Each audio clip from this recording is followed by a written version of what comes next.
Well, that was unbelievable. The New York Jets beating the Philadelphia Eagles on the same day the Cleveland Browns knock off the San Francisco 49ers amidst all the injuries. It was just a beyond insane, ridiculous, frustrating, whatever adjective you want to use, day for week 6 fantasy football. Guys, it's Fantasy Sports Boss. Welcome to the show. Um, yeah, I mean, listen, I'm in a world of trouble in one of my leagues, and just the injuries are just too much, too many to even count on a day where scores of big name guys went down all over the league, and then you have the Jets just knocking off the Eagles. Which, not for nothing, if you're an Eagles fan, your coach lost you that game. So Nick Sirianni, the Jets have no timeouts, and they throw the football on third down, and of course it gets intercepted. Like Sirianni is like an arrogant douche. Like he really is. He thinks he's invented football and he knows everything. Well, Sirianni cost the Eagles that game. There's just no other way to look at it. And the Jets won in spite of Zach Wilson and in spite of the stupidity of Breece Hall, who scored too quickly, should have went down, bleed the clock and kick the field goal. Just a lot of really bad coaching in this game. Robert Saleh, and that falls on Robert Saleh, Breece Hall scoring like that. So just a lot of bad coaching, a lot of frustrating football. My friends and family league, I'm 5-0, but I got my doors blown off today because I lost David Montgomery on top of losing Justin Jefferson, James Conner, Tank Dell, Mike Williams. It's so frustrating. And then the next 2 weeks, next week, I have no CD Lamb because he's on a bye. I'm probably going to get blown out the next 2 weeks as well. So all of a sudden, a 5-0 team is now going to be 5-3. I'm so frustrated. I can't even tell you with that one league. I did win my work league to go to 5-1. I don't even want to say it because I don't want to jinx myself, but just the fact that I had a 5-0 team that is now completely under water with injuries. I'm going to have to start next week. Josh Palmer, KJ Osborne, and Tyler Lockett is my 3 starting wide receivers. And then after Isaiah Pacheco, I don't even know who I'm going to start at running back. Maybe Zach Charbonnet. Like, I really have nobody. Like, that's how bad it is. We're going to go through all the injuries. Really, really, really bad. Like, I thought last week was bad with the injuries, but this might even be worse. All right. So the biggest one, of course, is Christian McCaffrey. Came down with an oblique injury. Anybody that plays fantasy baseball knows that an oblique injury is a really bad deal for a baseball player because they got to swing a bat. Now, a football player, we don't have as much of a background on that. We haven't heard of a lot of oblique injuries for football players. But here's a couple of things about the McCaffrey situation. Breece Hall scoring helped fantasy, but it was the wrong move in terms of the game. But The problem here for McCaffrey, and I've been saying this for weeks, the 49ers were overworking him. You have 2 capable backups in Jordan Mason and Elijah Mitchell. Giving 20-plus touches to an aging back like McCaffrey is, who has an extensive injury history as it is, was a recipe for disaster, and we saw today the disastrous fallout of that. So, not much, I haven't heard much in terms of, I didn't hear what Kyle Shanahan had to say about it. But given that it's McCaffrey and that, again, they have the long range plan in mind, I don't think we're going to see McCaffrey next week. I really think they're going to play it safe, play Jordan Mason, Elijah Mitchell in conjunction. And that'll be fine. Like they're 2 very solid backups.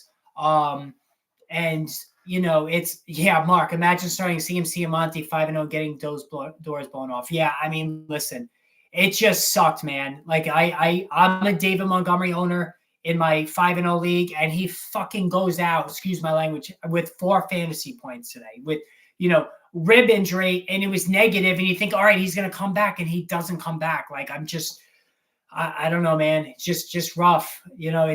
There's just no.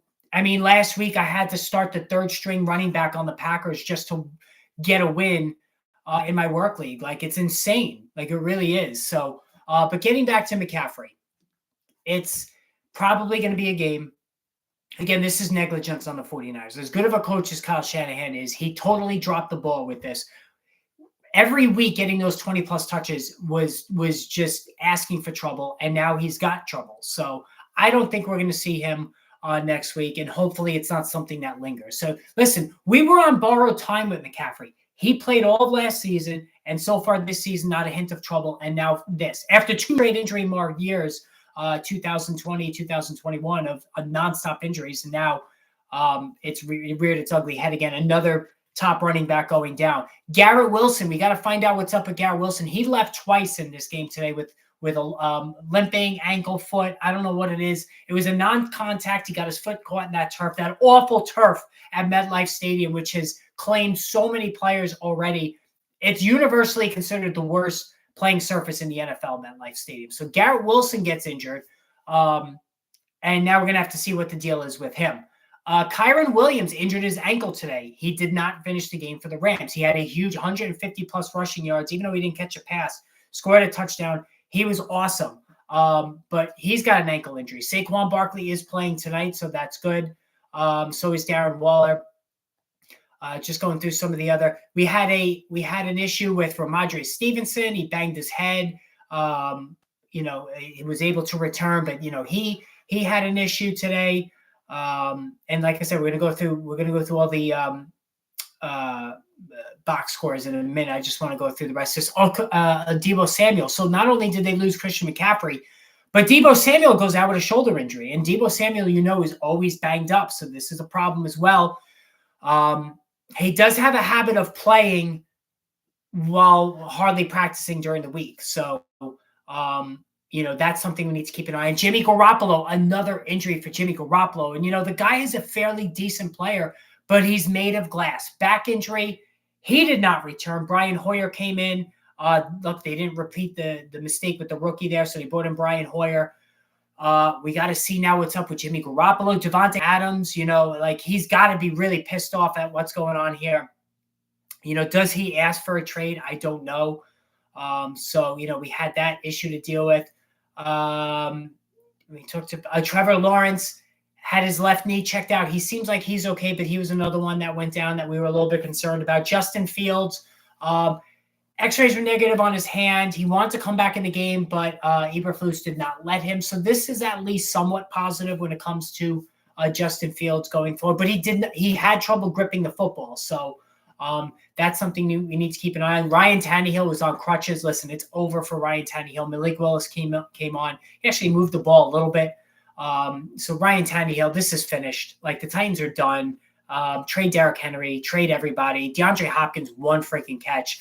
You got to bench DeAndre Hopkins now. DeAndre Hopkins is not even a flex with Malik Willis under center. So, Deebo Samuel, by the way, is slated for an MRI. Whenever they're going for an MRI, this is usually bad news because that means they found something on the X-ray that they don't like. So they're going to send them for an MRI. Let's see. Alec Pierce got banged up. Obviously, he's not a major name there. DK Metcalf, who's banged up today, he did come back and play. Tyreek Hill had some more cramps. Tyreek Hill really needs to just drink some more water because it's like an every week thing with him. So yeah, I mean that's the issue. And I don't know if he went to the Pats, it wouldn't have been that much better, to be honest with you. So yeah, just a really, really nasty, ugly day all around.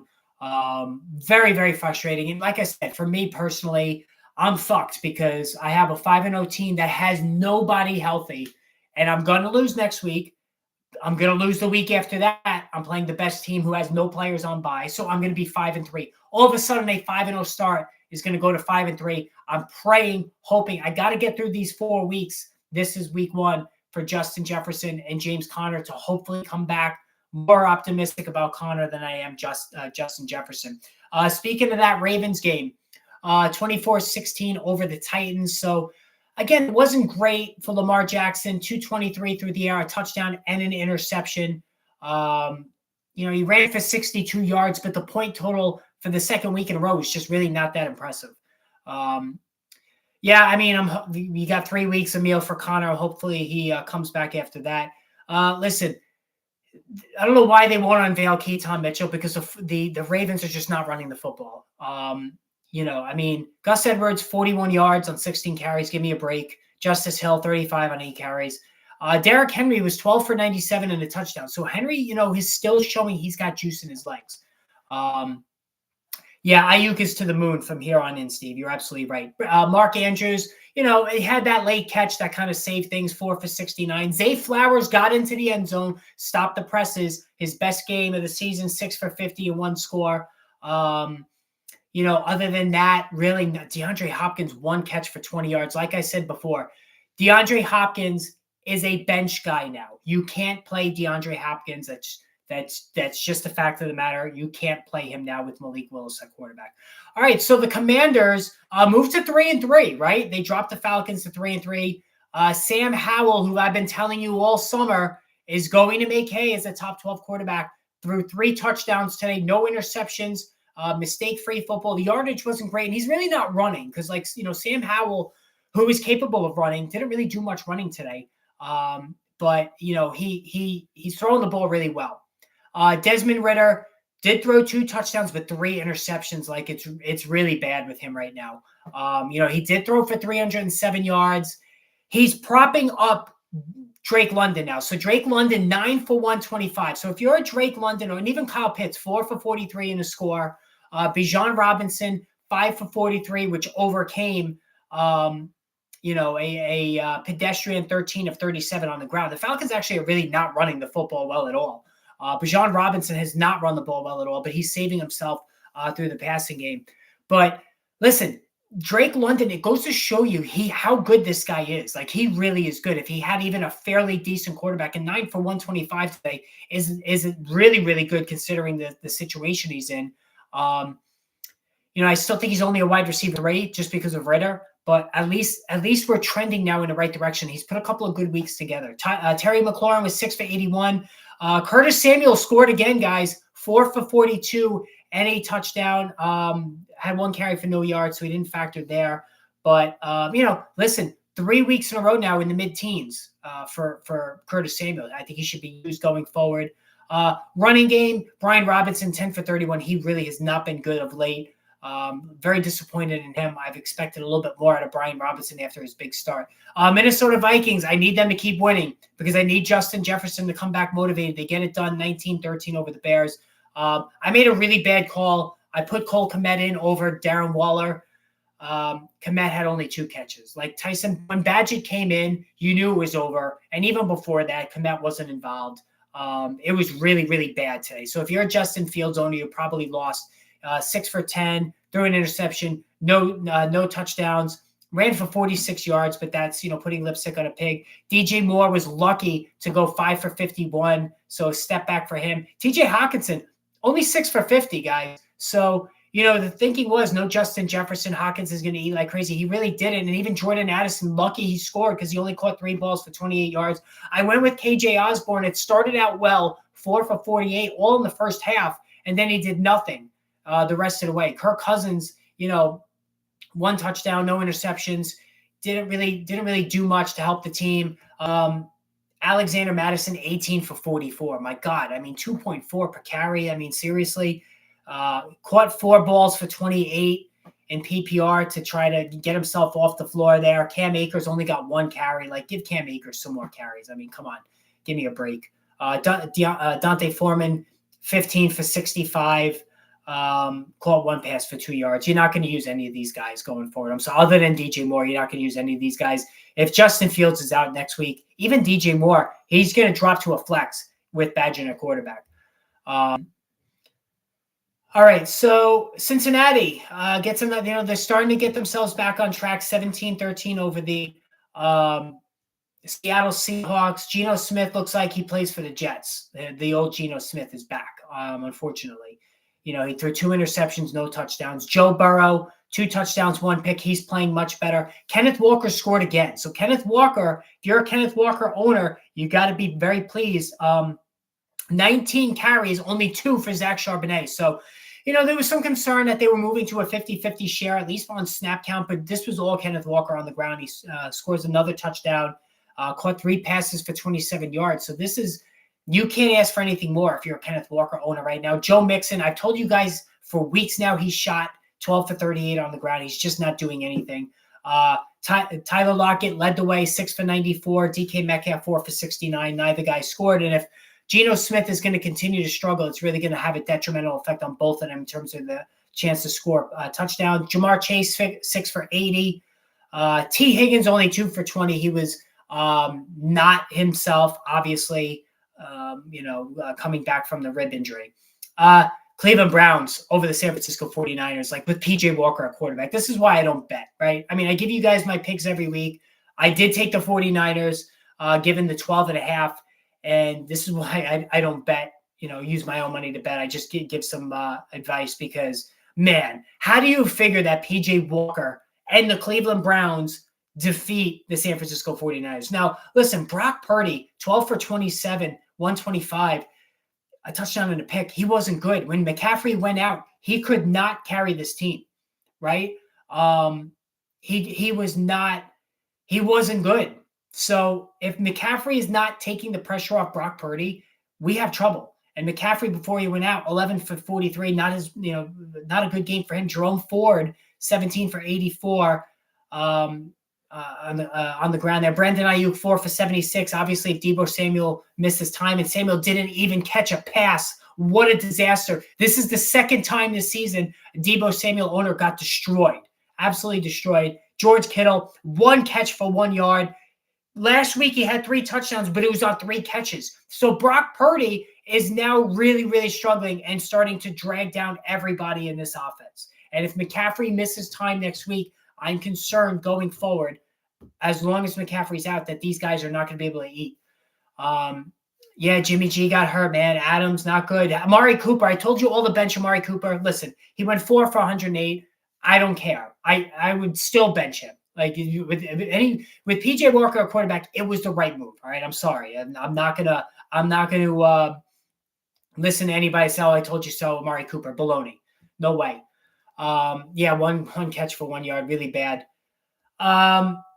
Miami Dolphins. I went against Tua Tagovailoa today, and I survived my work league. I was able to overcome it. Like, the guy is just a video game quarterback right now. 3 more touchdown passes, no picks.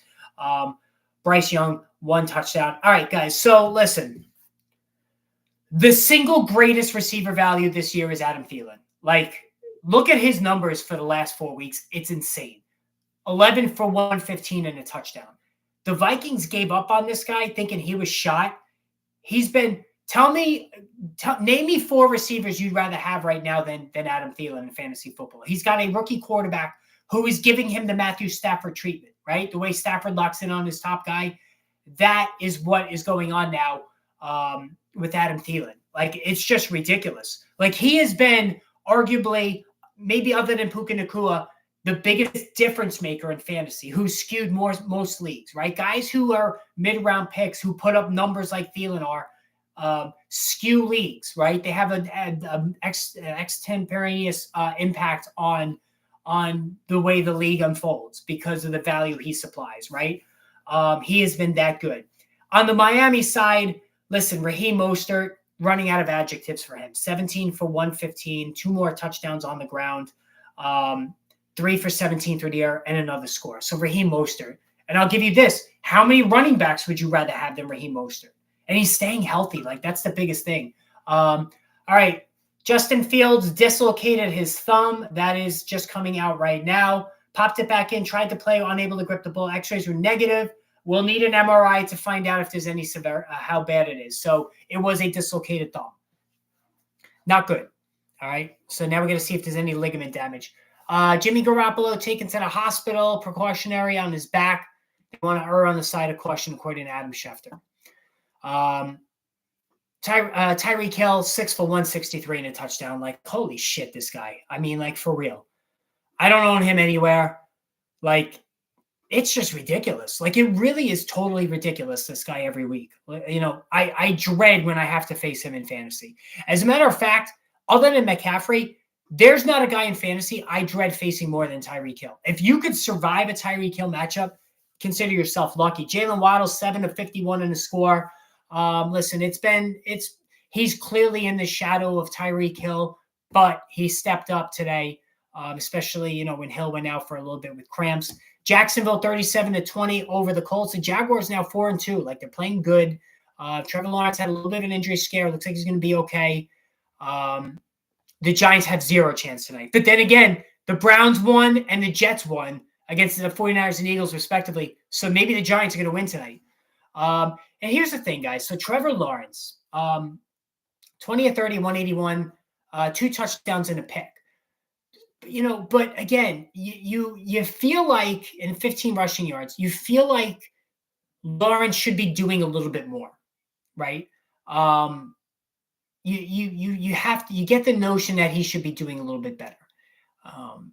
Especially with all the weapons that he has, and it's just not happening. Robert Saleh said Garrett Wilson could have finished the game, so Garrett Wilson looks like he's going to be okay. Gardner Minshew was really bad today, 1 touchdown, 3 picks. Let's look at the running game. So Zach Moss, 7 carries for 21 yards and a touchdown. So Jonathan Taylor, 8 of 19, not good again. And Jonathan Taylor, this is what was going on with Josh Jacobs with the Raiders. It took Josh Jacobs 3 weeks to get himself going. I think that we're going to see that with Jonathan Taylor as well. But how about the passing game? Zach Moss, 6 catches for 38. And Jonathan Taylor, 5 for 46. So both guys were eating in the passing game. Michael Pittman, and I said this to you, Gardner Minshew is a really good thing for Michael Pittman and Josh Downs. And really, even the running backs, as we saw today, because he's going to sling it. He threw it 55 times today, and he stays in the pocket. So Michael Pittman, 9 for 109. Michael Pittman would not be doing this with Anthony Richardson. Josh Downs, 5 for 21, but he scored a touchdown. So that kind of saved his way. As far as the picks tonight, Mark, listen, you got to take the Buffalo Bills. I mean, I don't think there's any question that you take the Buffalo Bills laying the points for sure. All right, so Christian Kirk, 3 for 49 and a touchdown. He's been the best receiver in Jacksonville. And I hate to say it, 4 for 30 for Calvin Ridley. I mean, could I have been wrong about him? It's starting to look like it. The one big game last week, it's now 4 out of the last 5 games he's been a dud. And that is now a trend. Christian Kirk has usurped him now after that big week 1. It's crazy how poorly he's playing right now. And even Evan Ingram, 7 for 41, he's getting it done, all right, over Calvin Ridley. Travis Etienne, 18 of 55, not a good running game, but he scored 2 touchdowns on the ground, 3 catches, 28 yards in the air. Not a lot of people are talking about him, but Travis Etienne has been one of the best backs in fantasy football this season. He's staying healthy too. He's putting forth your 20-plus PPR numbers each week. Houston Texans, this is a bad loss, I think, for the Saints, but the Texans go to 3-3. I've been really, really impressed with CJ Stroud all year, but this wasn't one of his better games. He did throw his first interception, did throw 2 touchdowns, completed only half his throws. Derek Carr, 353 yards through the air. Chris Olave, after a slow start, 7 for 96. I told you guys to be patient with him. I was not worried about Chris Olave at any point. And, he showed that today. Michael Thomas, 5 for 45. So once again, his 9 to 12 fantasy points as he does every week. He still hasn't scored.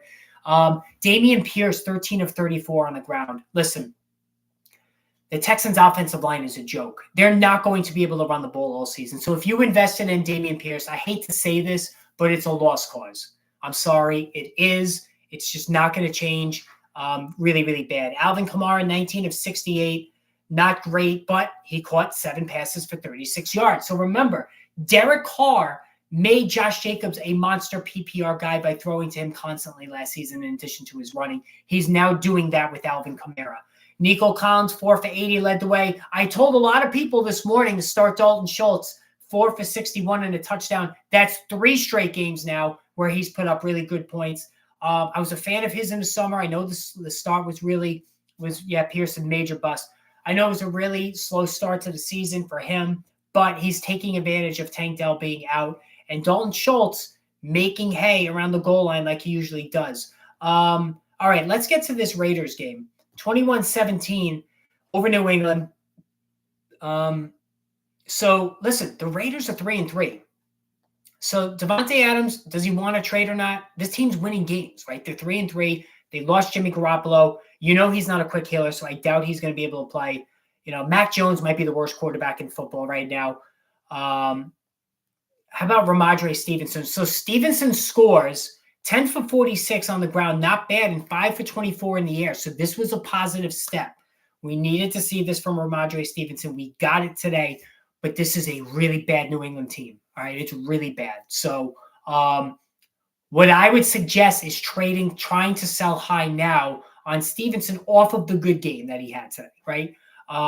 This is a sinking ship. They're 1-5. The coach is on the hot seat, unbelievably. Robert Kraft is not happy. They have no quarterback, no passing game to speak of. If defenders are going to clog the box, try to trade Ramondre Stevenson. Josh Jacobs, 25 of 77. The workload is always there for Jacobs. Only 2 catches for 16 yards, so not great. Jacoby Myers, again, 5 for 61 in the score. Been saying this all along. His game jives with Jimmy Garoppolo more than Davante Adams. Davante Adams, 2 for 29. Holy shit. I faded him all summer. Told you guys, increasing age. Didn't like the Jimmy Garoppolo pairing. And that's all coming to fruition now. He might need a trade. We might need to see him get traded to salvage the year for Davante Adams. How many people do you think got knocked out of survivor pools today? Oh, my goodness. All right. Next, let's see. What are we up to? All right. So the Rams, 26-9 over the Cardinals. So now the Cardinals are really, becoming the team that we thought they were going to be in terms of the struggles. Matthew Stafford, 1 touchdown, really nondescript game for him.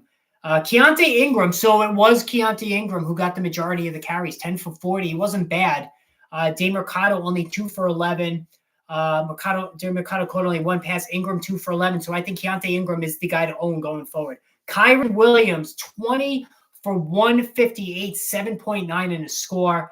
Like, wow. Listen, two out of 3 bad games leading into this one, he was huge. He was absolutely huge. I've been critical of Kyron Williams, saying it's a little bit of fool's gold. I'll eat my words on this today, no doubt about it. Like I'll admit I was totally wrong on him. I wasn't buying it on him, but he was really good today, and there's just no excuses on that one. Cooper Kupp, back to doing Cooper Kupp things. 7 for 148 in the score. Puka Nacua, guys, 4 for 26. I'm not, listen. This is what Matthew Stafford does. He locks onto the top guy. It is Cooper Kupp coming now at the expense of Puka Nacua. If you were able to sell high, like I told you to, that was the right move. All right. Could Kupp get hurt again? Of course. But that was the right move to make because with Cooper Kupp back in the fold, Nacua is going to get the leftovers. Yeah, Mark, as far as Monty, I'm not panicking yet. X-rays were negative. So I think it's going to be a pain tolerance issue like we saw with T. Higgins. Just 1 game, maybe. I don't know. But I'm hoping for the best. What are your thoughts on Ayuk's role? I think Ayuk is going to be huge, but Brock Purdy's got to play better. Good rest of the season with Eckler and Kyron. Eckler and Kyron rest of the season look like, especially Eckler. I love Eckler, but Kyron looks like he's the real deal. Jalen Hurts, guys, 280 today, 1 touchdown, 3 picks. Horrible play calling by Nick Sirianni. The guy's full of himself. It was just a joke to his play calling today. Listen, Zach Wilson struggled again today. It was bad, took really horrible sacks. The Jets defense was legit. Like DeAndre Swift, 10 for 18 today. We all know how good Swift has been. He caught 8 balls for 40 yards and scored. So DeAndre Swift still had a really good game. He's staying healthy. This is DeAndre Swift. We all drafted aggressively last summer when he was with Detroit, and he's doing great. A.J. Brown, 7 for 139. 4 weeks in a row now, I think he's over 120 yards. So A.J. Brown, he bitched and moaned after the first few weeks. He is eating like crazy right now. Devontae Smith had a really bad drop in this game. 5 for 44, better, but he's still just not getting it done. Garrett Wilson, 8 for 90. So Garrett Wilson, 17-point game. But again, without the touchdowns, it does cap his ceiling to a low-end wide receiver too. Breece Hall, 5 for 54 in the passing game, 12 for 39 on the ground, and he scored that touchdown that he should not have scored. He's lucky that they won the game because that was the wrong thing to do. How good are corners not named Sauce? I don't know about that, but you know what? They were good. Traded Justin Jefferson, Tyler Boyd, and Godwin for Mike Evans, Montgomery, and Drake London. Well, it depends on the Montgomery injury, honestly. You did really well in the trade. I think you won out on that depending on how hurt Montgomery is. Why don't they let Jalen Hurts make the calls at the line? I really don't know, Brent. I don't know what the deal is there, but he was bad today. Tampa Bay crashed back to earth. Jared Goff was awesome. 2 touchdowns. Usually he doesn't do that great on the road, but he was awesome here. Baker Mayfield was terrible. Rashad White, 7 for 26 on the ground, 3 for 12 through the air. Like I told you from the beginning, I sold high. I sold them. I was not high or low after week 1. After I all it took was one game, and I'm like, get this guy off my team. I traded him and Tua for Kenneth Walker, and I didn't look back. Chris Godwin, 6 of 77. Mike Evans, 4 for 49. He struggled getting on the same page. Had 10 targets, only caught 4 balls. Not good. Amon-Ra St. Brown, star of the day, one of the stars of the day, 12 for 124 and another touchdown. So remember I said in the preseason, all Amon-Ra has to do now is start scoring touchdowns to be an elite wide receiver 1. Well, he's doing that. Worried about Bijan? No, he's catching a lot of passes, so I'm not concerned about him. I don't think he's wearing down already. It's only week 6. So no, as a matter of fact, if somebody's nervous and wants to trade for him, fine, I would do that. Sam Laporta, 4 for 36. Not a great game for him. Jameson Williams, 2 for 53 and a score.